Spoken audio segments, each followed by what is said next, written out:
இன்னைக்கு நீங்க எல்லாம் படத்தை வச்சு அரசியல் பேசுறீங்க. உங்களுக்கு தெரியுமா என்னமோ என் புள்ள விஜய் படம் நாளைய தீர்ப்பு படம் நடிச்சான்.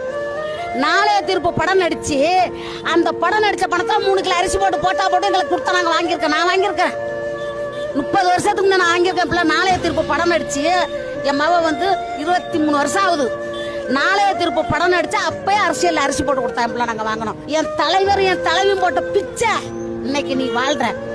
அன்னைக்கு தலைவர் ஜெயலலிதா போனா திருக்கோளையில இருப்பேன். இது நடந்திருக்கும் கண்டிப்பா. நாங்க போட்ட பிச்சையில என் தாய் என் தலைவர் நடிச்ச படத்துல நீ வந்து ஆண்டுகிட்டு போய் தமிழ்நாட்டை ஏமாத்தி கையில வச்சு அலையிற. உன் வீட்டு குடும்ப அரசியல் நடக்குது.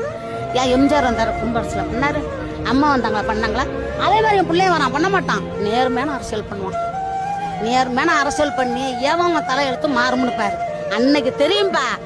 நீங்க பாருங்களா, அது நடக்கும் கண்டிப்பா. புள்ள உட்கார வச்சுட்டோம்னா என் புள்ள அந்த பூமியை விட்டு மறைகிற வரைக்கும் என் புள்ள தான் எம்ஜிஆர். இதுல மாற்றமே கிடையாது.